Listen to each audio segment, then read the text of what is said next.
Welcome to the first California Copyright Conference meeting of 2022.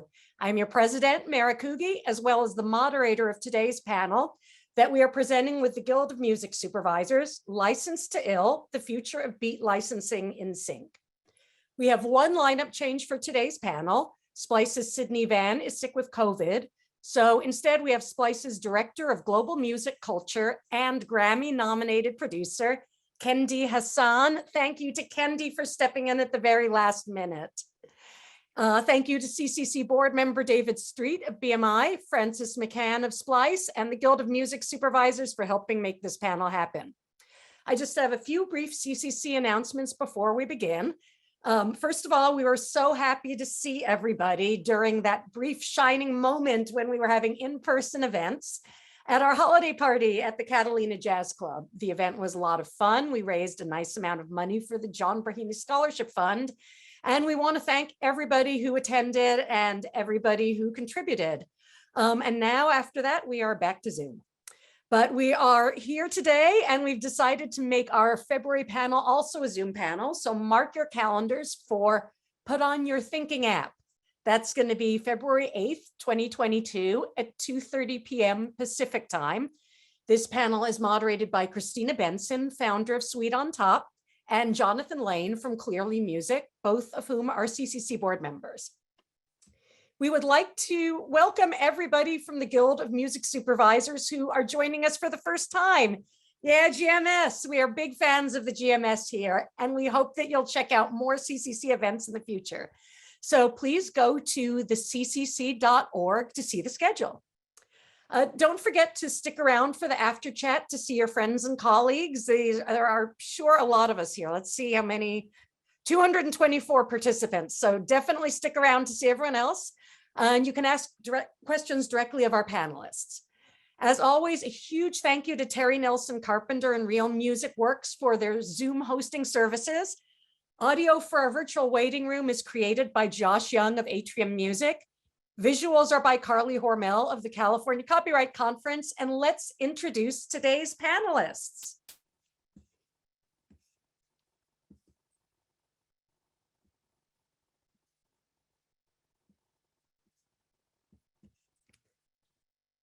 All right, is everyone aboard?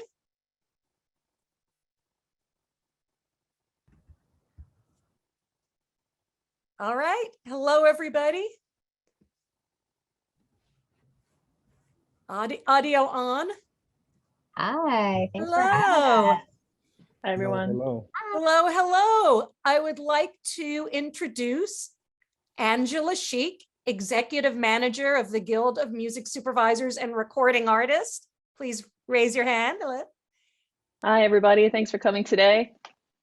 Jennifer Smith, member of the board of the Guild of Music Supervisors and founder of Rat Dance Party Music Supervision. Hi, everyone. Greg Mateo, President, Label and Publishing for BeatStars. How's it going, guys? Excited to be here. And Kendi Hassan, Director of Global Music Culture for Splice. Hello, everyone. Thank you for having me. So we have a lot of topics to get to today, and we're going to move quickly. But what I would like is for both Greg and Kendi to do a very brief kind of elevator pitch of what your company does. Just a minute or so long, explaining what you do. This is going to be uninterrupted. We will not be taking any questions during this time. It's just for you guys to explain what you do up front. So Greg, why don't you go first? Sure.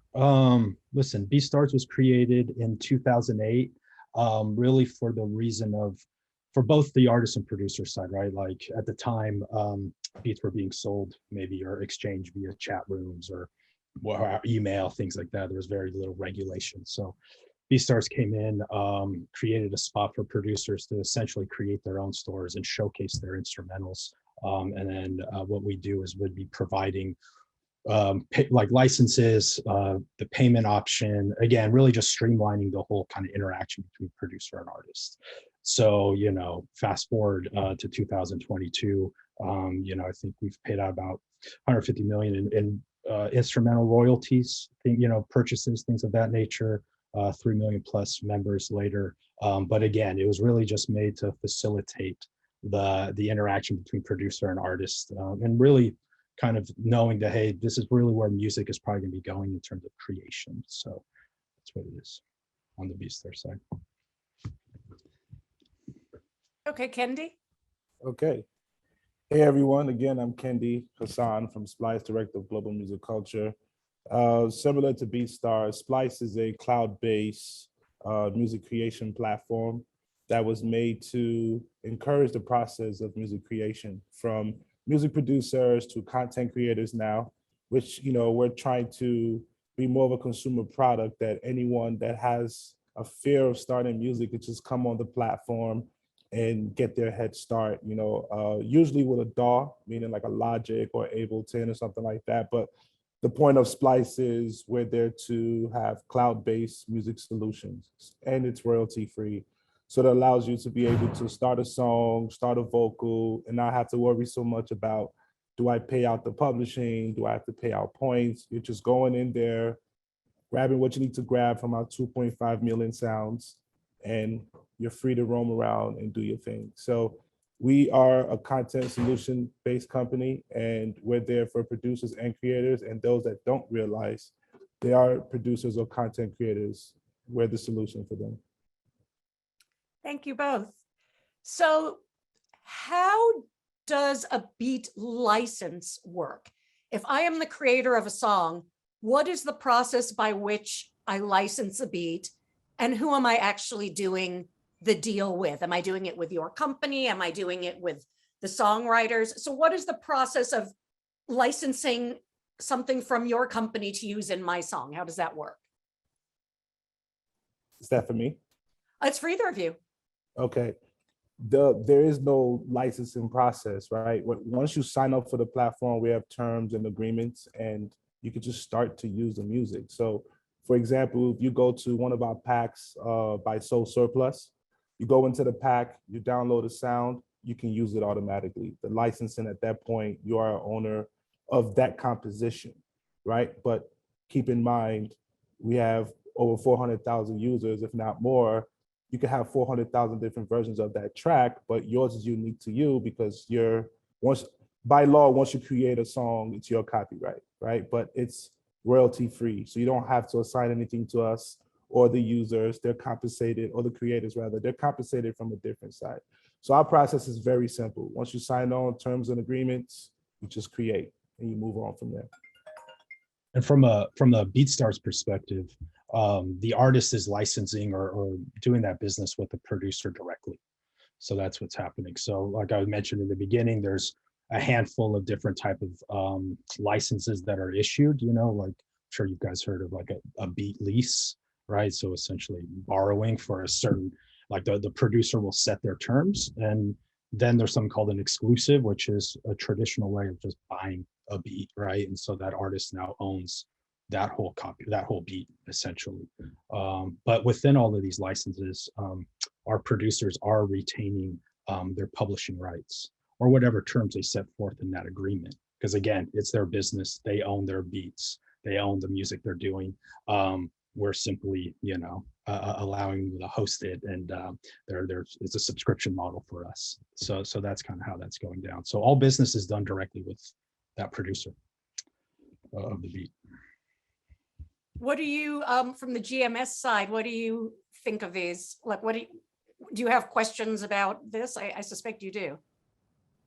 Yeah, I was just going to say, it's very interesting how these two different types of companies do business. And as a music supervisor, as we are always, you know, kind of on the buying side of, you know, putting music into content, film, TV, podcast, ads, those types of things, there are things that pop up that we need to be aware of.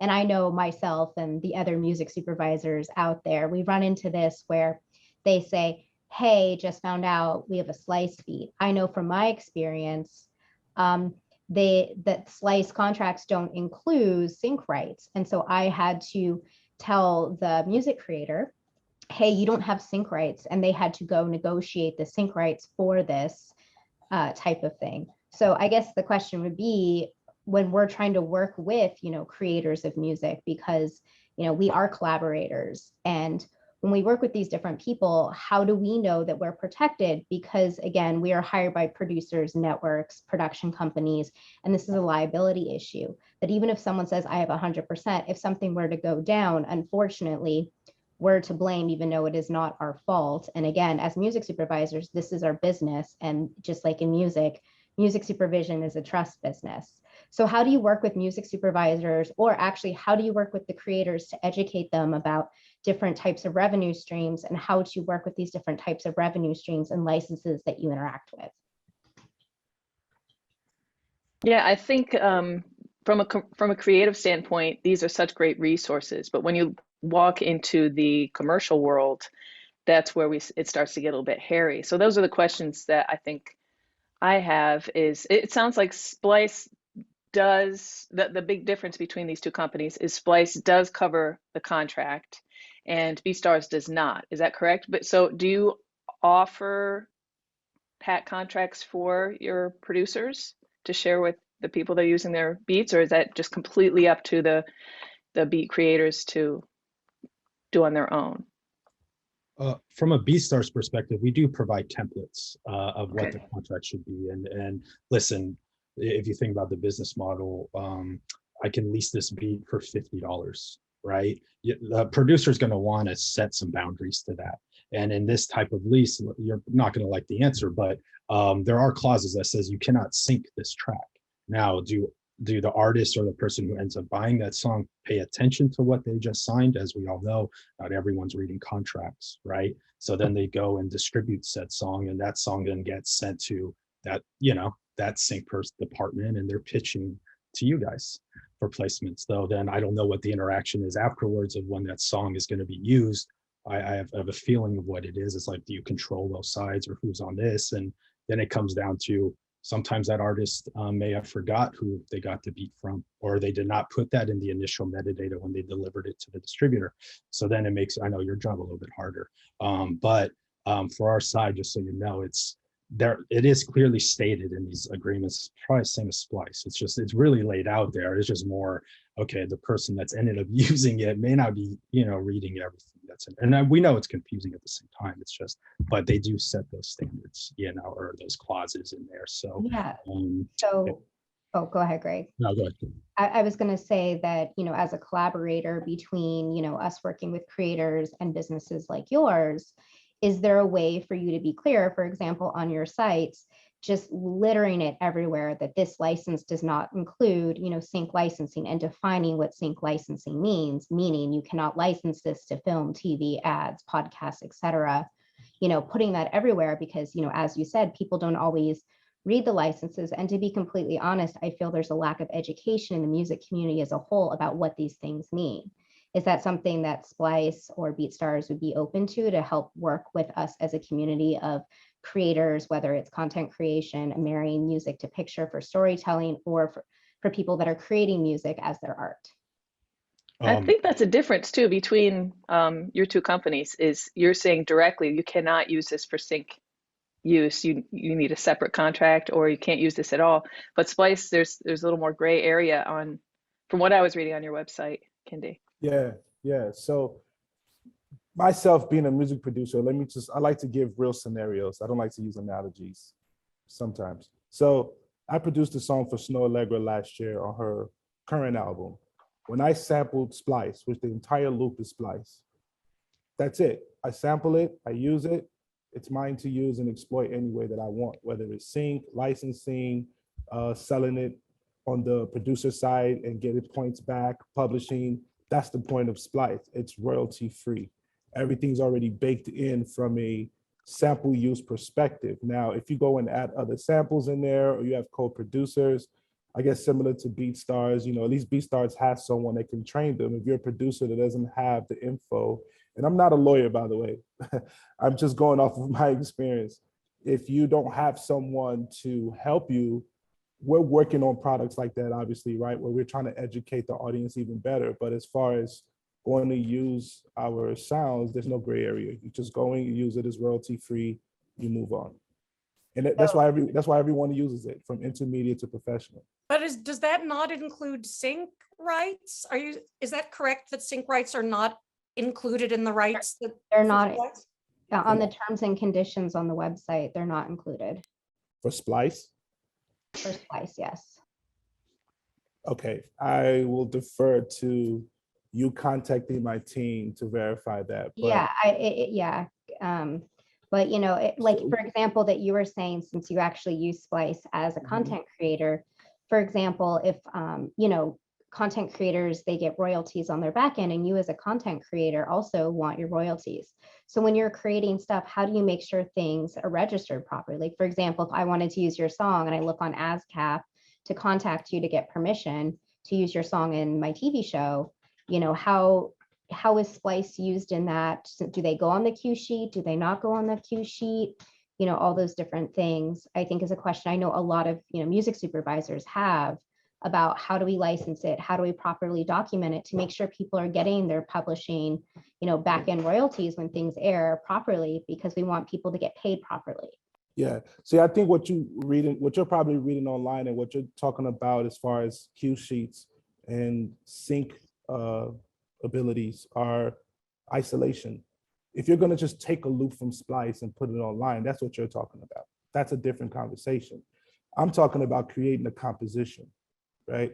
I would assume most people that call themselves producers that want to be producers outside of just looping, they're adding stuff. They're adding drums, they're adding synths, they're pitching it down, changing the key. That's different, right? But if you're just going to take a loop in isolation and that's it, yeah, that probably is not covered. But as far as like, I take a snare or I take a piano riff and I add a drum onto it, that should be covered.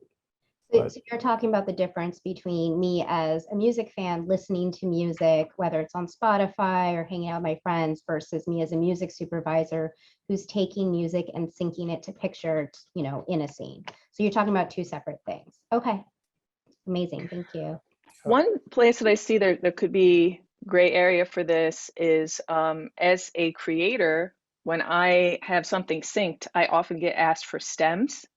So that means I have to give them individual tracks. That might mean an individual Splice track if I had used Splice, which according to your agreement, I am not allowed to send, right? And that's also giving power over to some music editor that might isolate that track. So I think there is some gray area there, among other places with the sync world.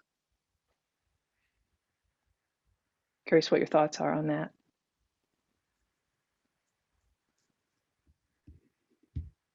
I'm sorry, is that directed towards me?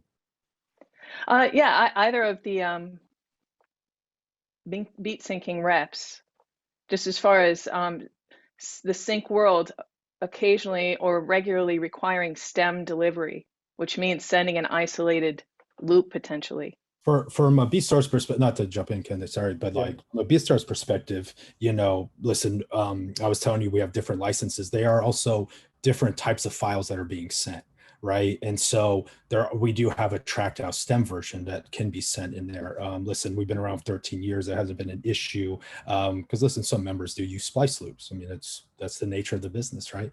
That those things are cleared. I believe, I mean, in your terms of services, it clears a lot of the usages for producers. So they are allowed to use this. You know, for example, one of the biggest tracks right now on the radio is Blast Chosen, and that's a splice loop, that guitar loop, and by a Treehouse Sound. So, you know, that was all cleared up, and that was, you know, once it gets upstream to that major, it was all, everything was checked off, you know, to make sure that all those rights were there. Even from our perspective, I saw a comment in the chat of like, hey, it'd be great to have a representative on, you know, at either company that they can talk about these issues with. And I know we talked, Angela and Jennifer, but you know, that is ourselves or this music team at BeatStars anyways that we have that is clearing up these issues, and even going so far as working with the majors to clear up, hey, what violin sound was that? You know, and working with the producer to figure out, okay, what pack did you buy or what is that, just to make sure everything is above board, you know. And going back, another question, the education part. And so that's something, you know, I believe Splice as well, but on BeatStar side, we're very heavy on, and it's what is possible in every kind of part of the music industry, because we treat the producer like that's their business, right? So we're teaching IG ads all the way down to why you shouldn't, use this specific sample, right? Because of the complexities that could come in terms of publishing splits and all that. So, we also have like a weekly show, Protect My Rights, where it just go with our in-house attorney, Kyle, that just goes over every, kind of issues that our producers may see, through there. So. And I was going to say, just with that, it's just like a normal song, like especially in hip hop, a lot of great hip hop is made from sampling, and there is the art to sampling. I'm not saying sampling is bad, because it is a beautiful art form when you're creating music. However, it's a different art form between listening to it on Spotify or on my record player or whatever, and actually having to license it in picture. And, as music supervisors, we have to go get samples cleared that's within a song. And a lot of times, this still comes up, hello 90s music and 80s, about samples, especially in hip hop, and having to work with the publishers and the labels to get those clearances so we can put it in the TV show or the film or the ad, as opposed to that. And I feel like, beats that are Splice and BeatStars and all the other companies that are popping up, it's just the modern way of kind of that hip hop sample thing. So it's how do we come together and work together to make sure everyone's on the same page about this art form that is with sampling, because it's not going anywhere. It's been since the dawn of history of music. So I think it's about having these open and honest conversations, especially in the digital world where it's easier to get these things versus, in the 80s for hip hop, the, guys would go under, going through the crates or the tapes or whatever, and just kind of putting that, splicing it together, all those different things. So I don't know, Mara, back to you. All right, well, one thing we have not talked about yet that I want to make sure we cover is exclusivity of beats that are licensed from your companies. What is the exclusivity? What are the options that beat makers can, have as far as exclusivity? What happens if two hit songs use the same sample? All of that. So first, please tell us what your exclusivity is with your deals. And then let's kind of talk about what happens if something conflicts with each other. Let's start with Kendi. Kendi, be muted first. Yeah, so I'll give you a real life scenario. So I want to go back to the point of isolating sounds for stems. That's a new composition. If the music supervisor is going to isolate sounds and then go take a piano riff from it and say, I want to use just this part, that's a different conversation. But the whole composition should be considered when you're asking for stems. I'm not a music supervisor, so I don't know why you ask for stems, but I would think you want to use the entire composition, okay? Second, Rockstar by, I believe it's Rockstar. One of, God, what's his name? The Baby. He took a loop that Roddy Ricch took as well. He took a loop that Marshmello took. Both hit records. Content ID did not confuse the two. Marshmello's, I think the record with Anna Marie, The Baby's guitar record, I can't remember it. Content ID is not going to confuse it. This is what I'm saying. If The Baby releases a song and it's just a guitar loop and there's no vocals, and then Marshmello does the same thing and it's spliced and there's no vocals and you're just looping the guitar and nothing else, yeah, that's the same song. I don't know any two songs in the world that are the same song, like a fingerprint. So any vocal you put on there, any drums, anything you put on there is going to make the composition unique. If it is not unique, then it's a new master recording or a recording that you have to now clear as either a cover or you clear the master, right? So I'm trying to understand the conversation of where people are taking loops that are real compositions and they're getting flagged for using that with music supervision. So in those cases, those examples that you gave, those were negotiated samples that were cleared. And when I go to clear like the Baby song or something, I go get sync permission for the samples that was figured out as part of the composition. So those sample actually own part of the copyright that has to do with that song. And I have to get all the pieces cleared in order to use the song and the content. And then for the reason why you take isolation, it has to do with editing, because music bends to picture for music supervision, and sometimes that little section doesn't work. So when you pull that out or put that stem there, it has to do with editing to the picture with the song. But you're not changing or creating a new composition of the song. It's just using the song because you license and pay for it at that song, but it has to do with editing to picture. So when you're saying you're clearing the sample, I just want everyone on here to be very clear. She's not talking about going to Splice and clearing the sample. You're talking about going to the labels. The labels and the publishers. Okay, that's people who own, who own Whoever owns it. Right. So I will assume this is a very sophisticated crowd. That you're talking about two different steps. Guys, when you go to Splice, you don't have to clear anything. When your composition becomes a registered song under ASCAP or BMI or whatever, that's what you're clearing. You're not clearing a Splice guitar.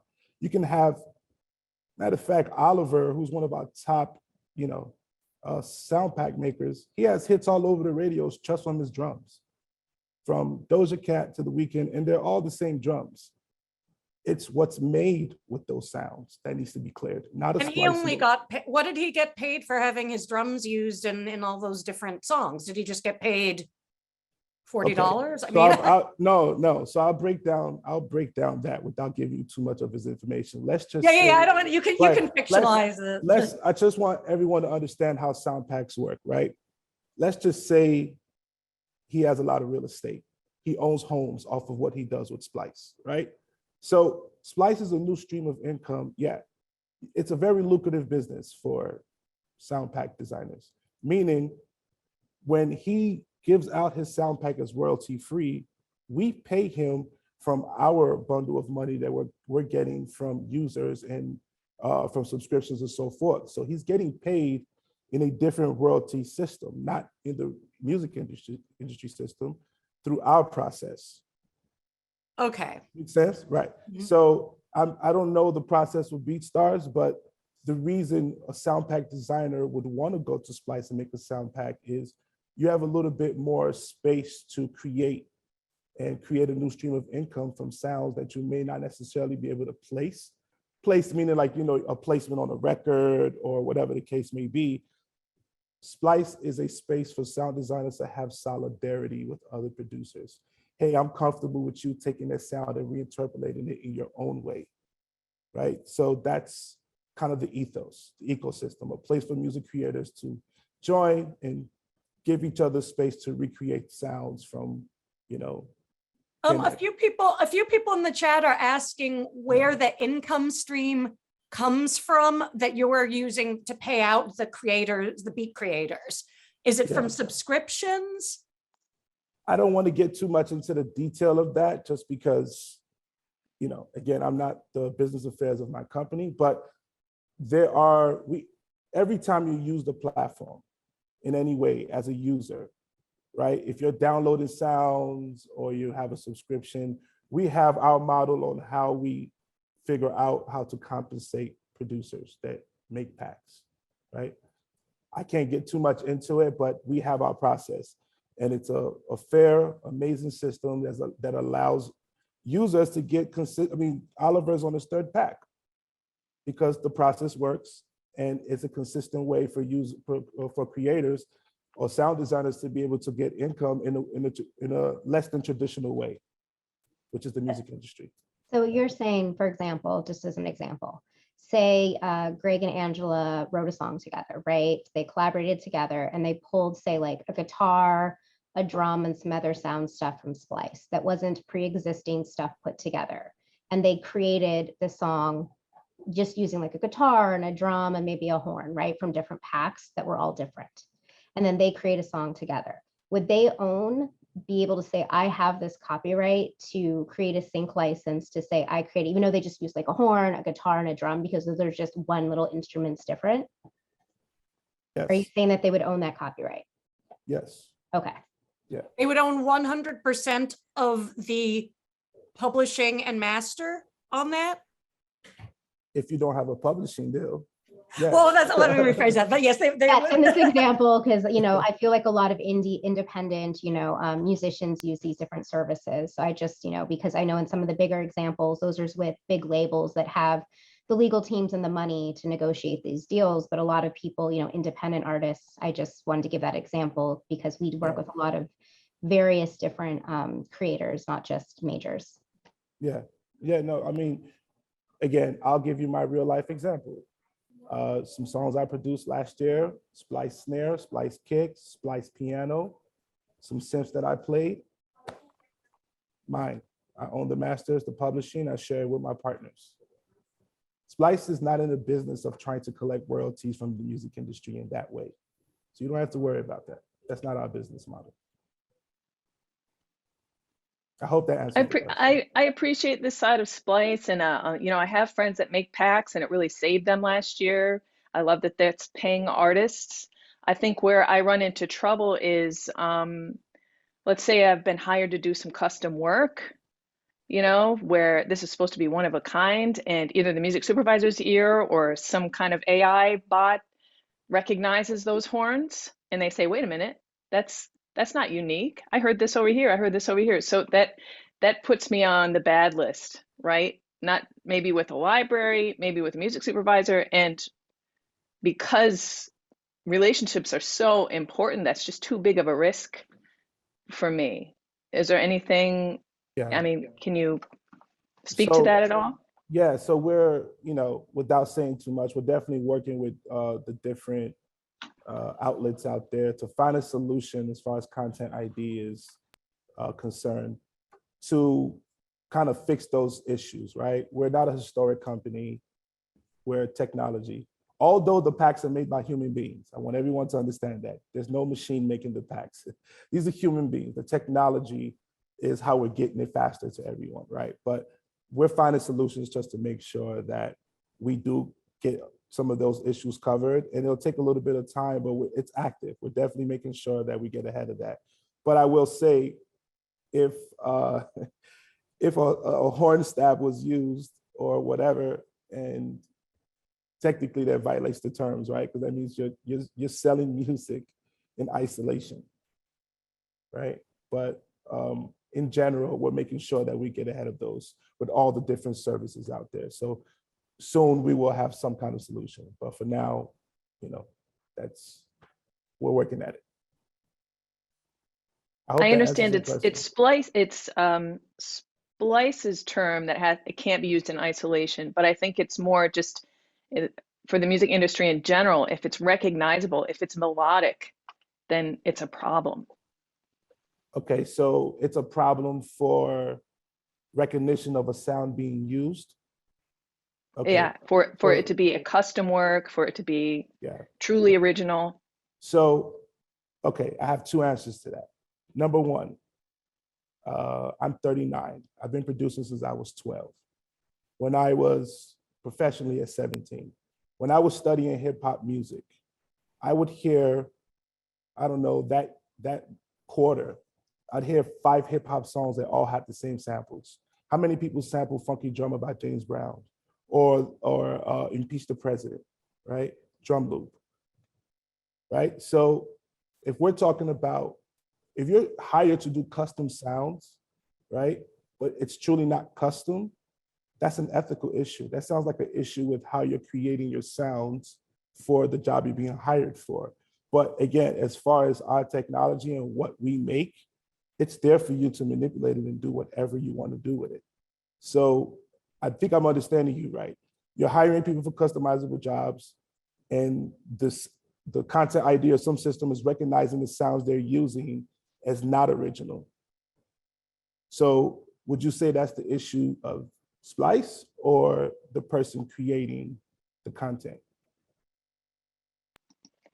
I would just say, as a creator, it's too big a risk.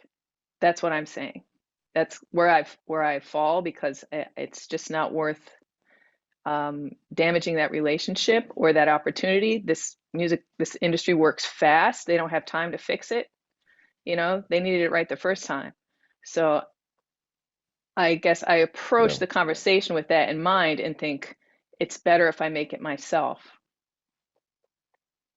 to be on the safe side.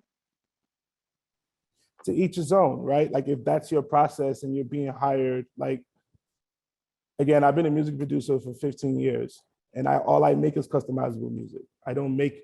All I do is B2B. And I've been using Splice for, I don't know, 4 years. I personally have not run into that issue, but if that issue is ran into, it just sounds like to me, if you're making customizable music, if you just go to Splice and you grab a loop, that's not customized. Like you're not making unique music. You're using the platform the way it's not supposed to be used. The platform is there to encourage you to be a better producer, to be at your highest level. So if I'm, for example, if I'm making a song in the key of D, right, for the musically inclined folk, and I have a piano I'm playing and it doesn't sound good to me, I can just go to Splice and look for songs in the key of D. But if I'm just looking for songs in the key of D and I'm only trying to use that piano loop like a jazz piece, that does not go along with what the platform is intended for. So I understand what you're saying, but I think this is a longer conversation that we can sidebar about. I don't want to hold up this conference with it, but I do see what you're saying. And I think there's many ways to answer this. So it sounds like more than just a Splice thing to me. But I understand. I think I understand. Sorry if that doesn't answer your question. Greg, do you have anything you want to add to the conversation? I know that you, one thing I wanted to ask you about is, do you have beat leasing options? Yeah. You do. Can you explain what those are? And because they expire after a certain period of time, right? Well, again, it's dependent on what the terms the producer sets, right? And so, yes, let's use a general one. There could be, let's say someone paid $10 to lease the beat. They might say this could only be good for this many streams, or it could only be used in this instance. Or again, there's terms that are set that obviously are monitored by the producer, because it's tough to say, hey, this song just surpassed 1,000 streams, right? So it's monitored by them, but really to protect them. Right. And so, listen, there could be an instance where a song does explode. And now that, and the way that beat was purchased was on a basic lease, for instance, that was very with limited terms. So then the artist comes back, or maybe it's the label or whoever's trying to sign now that song to work out different deals. You mentioned exclusive. We have exclusive contracts as well. Again, we're just providing different types of licenses or agreements for our producers so they can do whatever business they would like to do. The artist can also speak directly with the producer. When they purchase, there's no wall, right? So if they say, hey, someone's trying to sync this song, they can get in touch with said producer, and work out a deal. Everyone is interested in getting their things synced, obviously, and for some producers, it's a very big unknown. How do you get to that level? So I feel sometimes there's just a breakdown of communication, obviously, between that purchaser and the producer, right? And what's really how are they using that song, I guess. So, but yeah, in totality, I think we have, the ability to do 4-5 different types of licenses, right? Which are all very much the same. Hey, you have ownership, you can exploit it in this way. It's just, okay, now you can do 10 million streams, or you can take it to radio, or you can do this, you can do that. Again, it's all about protecting that producer too. Because if you think about where they came from, right, they used to send, they still do send packs around, and artists would listen to that, maybe take 9 months to get back. And all of a sudden they're saying, hey, let's put this out. I'm going to give you $500 for it. Right, producer has no idea of knowing, is that a fair price or not. So in this, with a BeatStars idea, they are actually getting paid for that demo, right? So someone's paying them $50 to use that song. Let's see what happens. So for instance, like an Old Town Road, right, that Lil Nas X coming onto a BeatStars, purchasing that beat. There's other variations, iterations of Old Town Road, not by Lil Nas X, but by other artists that were jumping on that instrumental. And so I guess that kind of adage of cream kind of rises to the top at that side is like, well, we all know that one version, right? Same with Cardi B's song Up. That was a beat that was on BeatStars for 2.5 years, 3 years before it was purchased by her. in that And team. that ultimately, though, with BeatStars, they will ultimately get a songwriting share, correct? They will always get it. I mean, yes, again, producer sets their terms. So if someone's saying, hey, I'm going to lease this beat for $10, there's some that might put, I have 100% publisher ownership of this song. And So- so with the BeatStars cleared sample, there will be a paper trail that could be provided Correct. to There's always a Jennifer. paper trail. There's always a paper trail of what is happening with that song. So that was the reason why we had to create it, was like, all right, purchase happens, the money goes directly from account to account, right? Artist to producer, contract is served, and then whatever is sent over, but it's right at point of sale. So, and then on the website, they know what contract they're entering into. It's all laid out for them. So they don't have to wait for the PDF to be sent to them. They know what they're buying. So some producers do go above and beyond and say, this doesn't include sync, or this license does, like right on their own store, right? So it's not hidden in an agreement. So Greg, do they go back if it says sync is not? I'm just curious. If they say sync is not included, they actually have to go back to the producer and renegotiate. I mean, that's the idea, right? Does it always happen? No, but yes, they would have to go back and say, hey, listen, I'm using it for this. Or there's even clauses that restrict it from content ID for the issues that we all brought up here, right? Having multiple same beat, different vocals, but we, as we know, YouTube is a first come first serve. Whatever was delivered to them first, which that is also something that's plaguing on the BeatStars side or producer side in their YouTube channels, right? And their instrumentals that are garnering 6 million streams on their own, right? Because they just have a great YouTube channel. So, but yeah, that's kind of the setup there. What about if somebody does a beat license for a song and it expires? I mean, it's kind of out there in the ether at this point.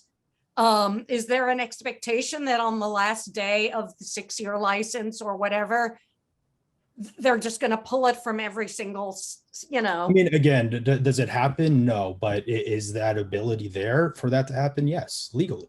Right. And so that, again, that they need to put those protections in there, or else all of a sudden you get someone who paid $10 and that song is triple platinum. That is not the true clearance of it, right? It's like you can only have these usages. So again, is it enforced every single time? Like, that's up to the producer to enforce. We don't own it. BeatStars doesn't own anything, right? So it's up to them to really do that enforcement. Now, do we help them out? Do we get cases where they're watching a TV show and they hear their song and they're like, no one's ever reached out? Yes, because then you have other owners of that song that are misrepresenting themselves or did not tell their label or distributor who actually made that beat, and that also happens. So again, it's like, I know there's some, issues we're trying to solve right now, but then there's others, and what we were bringing up regarding metadata being done correctly, and is it registered, and, things that you guys use to just double check that everything is in line, essentially. So that's what we're trying to assist with, right, with this education and some technology of like, okay, how can we just make this a little bit more of a easier, path for some people. So. The supervisors, GMS representatives here have any questions? I guess one question I know supervisors, would want to know, for example, like the thing you said about, hey, I just heard my beat in a song, like in a TV show, and I didn't get approval for that. As a supervisor, how would I handle that if someone like you or the person who actually owned it contacted me because the person that I licensed it with claimed they had 100%? And I paid them, and I just be like, you need to go contact this person. But like I said, with the way our job is, and it's not just creative, it's creative in business, is then you obviously have to tell the network or the production company, and that damages my business and my reputation, which becomes, it's damaging to my business as, as a woman who owns her own company. Having those liabilities is not really something that's in my best interest, because someone says, oh, the music supervisor gets blamed when something happens. Right. It's outside of our control. So I would say, how would you remedy something like this? Like, for example, if I was working on a show and you're like, oh, Jennifer's the music supervisor, and you reached out, like what type of things would BeatStar do to work with us to also help us, dealing with, how to handle this properly with our production without damaging our own business, as well as wanting to continue to work with different artists as well as your companies. Kendi, same question with you. If there was like, I've run into a Splice problem in the past before that got handled, but I had to go outside of what is my job to handle it. Because again, I'm a music supervisor. I'm not a publisher. I'm not at a label. I'm not a sync agent. But, I just did it out of the kindness of my heart for poor independent artists. And also, to be completely honest, covering my own butt so that I wouldn't lose my job. So what are some of the ways that, how do you work with music supervisors when we run into these different situations that pop up? I'll jump in, just a couple of like past examples, right? And obviously it comes with knowing the complexities that you guys have to deal with and been doing this for a little bit. But that's the kind of conversation we'll have with the producer first, is telling them, hey, this is probably what went down, right? In terms of someone was falsely claiming ownership of your beat. And there's a handful of ways this could work out. It's either artist is paying you direct, which sometimes happens, and then the other side is just talking with the network or whoever the supervisor was to do that. So listen, our team, we're not about let's blow this up, and try to figure, and cause issues in that sense. It's like, all right, let's track it down, whatever tune find is or whatever, and say, okay, who was involved in this? Now, if we have a direct contact, let's do that, and figure that out. So, we were just dealing with one today, and that's how it went down. It's like explaining to the producers, hey, listen, we understand you've been wronged. We'll figure that out. We'll figure that piece out. Then talking to say, well, what was that budget? Oh, $500. All right, this is the reality of it. Because I think once you see it on TV, whatever, you have an idea that, oh, that was $100,000, right? Whatever, everyone thinks things cost way more than they do. Exactly. So it was just kind of just having them understand that. Yeah, and just, we have a indemnification language in our music licenses, but as Angela said, this is 100% a business, relationship-oriented business. And I think that's something that people sometimes don't think about when they're like in their creative mode about things when it has to do with sync, relationship, of course, with albums and A&Rs and stuff as well. But, especially for music supervisors, this is our profession. This isn't like a oops, sorry type of thing. It could turn into a massive lawsuit for production. And we don't want to have to be liable for anything that might come up, even though it's not, our fault. And I think that is a big reason why we are scared to work with these different things, because again, this is our livelihood that could, be affected, and we could be, our business shut down. From a Splice perspective, I would say, we have a great team from BA to A&Rs to partnerships. You could just reach out to us in general. We're not hard to find. You can find us on LinkedIn. But you can, especially music supervisors, just reach out. We're more than happy to help where we can. We're a solution-based company, and it's tech, so things will be changing over time. We'll probably have an actual tech solution to it. But in the meantime, you can just talk to us, and we can try to find a solution around it. I don't think anything's impossible. So for us, I think it's pretty simple. Just talk to us, contact us. And just in that spirit, whose job is it to have those conversations? I mean, to be completely honest, it's the creator of the music to have those conversations, to reach out to both of you to say, this is the situation. Again, like with my past Splice situation, again, I did that out of the kindness of my heart, but again, it's not my job to do that. Where does it rely on? And I think people say, oh, the music supervisor will just handle it. Well, that's not really my job. I just wanted to emphasize too here, Jennifer, that you said you license a song from an independent artist, somebody recognized their piece in that placement, came to you, the music supervisor, because you're credited on that project, right? You pointed them back to the artist and said it's their problem. And I'm sure you took that artist and put them on the do not license. Oh, 100%. I will, 100%. That's enough for me. I just want people to understand that. This is just a question, or Jennifer, like how you would deal with this. But, when you go say, okay, this song I want to use in this show, right? The conversation you have with the rights holder, it's probably, hey, you own this 100%, or what are the collaborators on there? Is it show me some paperwork as well? Like if you're like, well, did you do, for the beat, let's say, like, would you say, show me a contract if you leased it? Or are those some of the questions? Or is it kind of like, this is a trusted source? So, you And know, that this entire business is based off relationships. And, you know, I work with people, you know, it's a trusted relationship where they'll say, you know, here are the splits, it's registered online. Maybe, you know, I've known someone for 10 years, managers, agents, sync agents, whatever. And we just have this thing. And, you know, again, with these different things is, you know, a lack of education where these indie artists, they don't actually know what is in this and understand. And then it just kicked. Unfortunately, this was an indie artist that got burned, you know, type of thing. But again, if this were to happen, like, for example, the Cardi B song Up, right? If that were to happen, again, the label or publisher would be like, oh my gosh, let me remedy that. They have an entire team behind them that has a lot of money to handle that type of thing. So it's, you have to get clearance, you have to get permission, you know, for the Splice thing, like I had to, that's why I know about your license, is because this person that I, again, out of the kindness of my heart, they sent me their agreement. I was like, yo, you know, you don't have sync rights in this agreement. Like, you don't have rights to give me this song.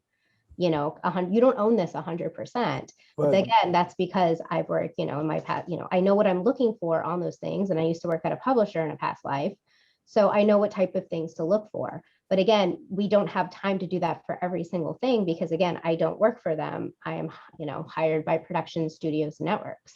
So again, it's like through the copyright of clearance, someone saying I have 5% of the song, 10% of the song, you get it all cleared to 100%, you get the master, make sure there's no, if there's samples in it, you make sure they're either cleared through the label or through the publishers, and, you know, you get everything buttoned up and you move on.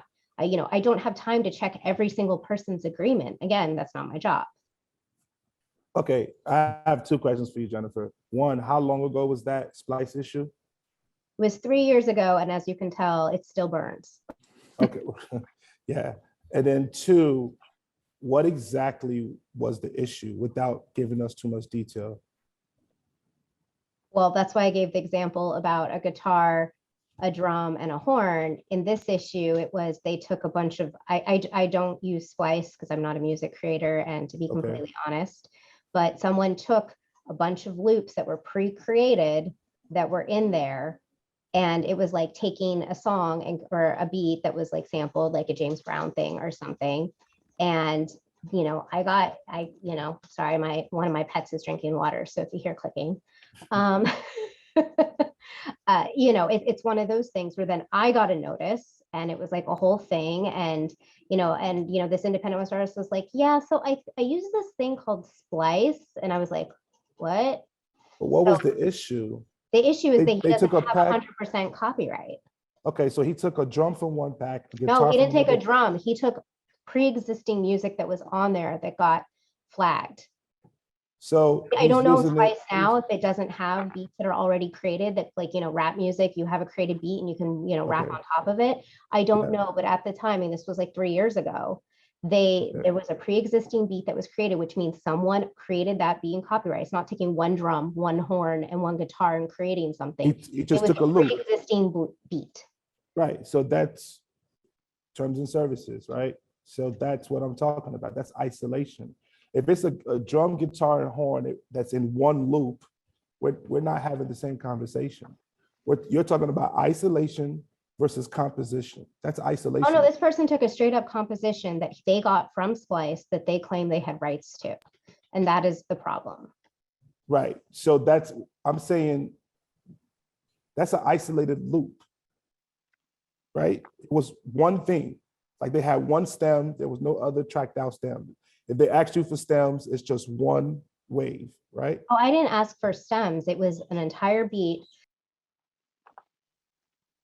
that was under it, and then they put, you know, the thing on top. But I'm just giving an example. Again, I'm not going in the past. This was 3 years ago that some artists did this. But I'm saying, as a music supervisor, someone who puts music into film and TV, how do I make sure that we're covered when working with companies? Or in Angela's case, her as a creator who creates her music and she licenses it to other things, like she does custom work for a TV, you know, for TV shows and other things, that she knows legally she's covered, type of thing. That's the whole conversation, and why people are having, you know, are very confused about this. You know, they're not just creating music to listen to, but we're talking about creating music that then gets licensed within ad, TV, film, which are two separate things. Yeah. I think there's really an opportunity here. I think, but both companies, beat licensing companies, are arguing that their contracts are working for them, and I understand that. And in a creative space, yes, they are. But sync reps are here saying there are weak spots in your contracts where we're getting in trouble. And what's going to end up happening, if I can prognosticate a little bit, is people are going to start coming to me and asking if a list of companies and saying, did you use it from here, here, here, or here? Because if the answer is yes, no, I don't want to license this track from you. And I think there's an opportunity for the company that can get that sync solid contract, so that the lawyers here, the music supervisors here, are satisfied and feel protected, even with the AI bots that are getting better and smarter, you know, and harder to argue with, right? Because we've all run into that where I don't know, YouTube or whoever says that you can't license your own song for some stupid reason, right? So I really think there's an opportunity to the first company that comes into the sync space completely solid, because sync people are making music like crazy and licensing beats. If I felt I could do it without burning a relationship. But I think what we're saying is, as they are, there are weak spots in these contracts that make us uncomfortable. So John Kleinbell made a great statement at 5:32, at least my time, 5:32. He says, the problem is people are taking complete tracks off of Splice and pretending it's theirs. That's exactly what's happening. Yeah, this is the issues you're running into. That's one problem. That's one problem. That's right. One of the issues. That's what I'm saying. This is an ethical issue. You have people that are pretending. What I'm saying is producers, those who actually produce, are going to they're going to want to add stuff to it anyway. And if it's just a loop, they're probably, you know, if they're reading their terms and services, they're going to know it's not syncable. At least in this conversation, they know it's not.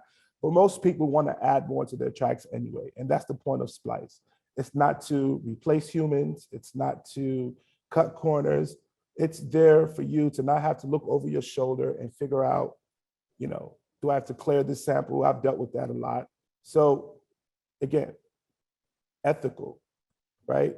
I think it's I'm not a therapist, but it sounds like the characters of the people that are being hired to make customizable music. They're lying basically, but don't quote me on that. Or they're just not educated, and they haven't caught up to, because everybody's, you know, some are in high school. People just they're learning. I think it's a lack of education and them not understanding what those different service things mean in their contract, right? So we could do a better job at that. Yeah, and I think it's just coming together as collaborators of different parts of revenue streams and how we all work together to figure out how to best work together to move forward, instead of, you know, pointing fingers. Well, it's not part of our terms and agreements. But if you're saying, hey, we laid it out very clear, like something as simple as you do not have sync rights, which means you cannot license your song to film, TV, advertising, and just dumb it down like that, and where it's very straightforward.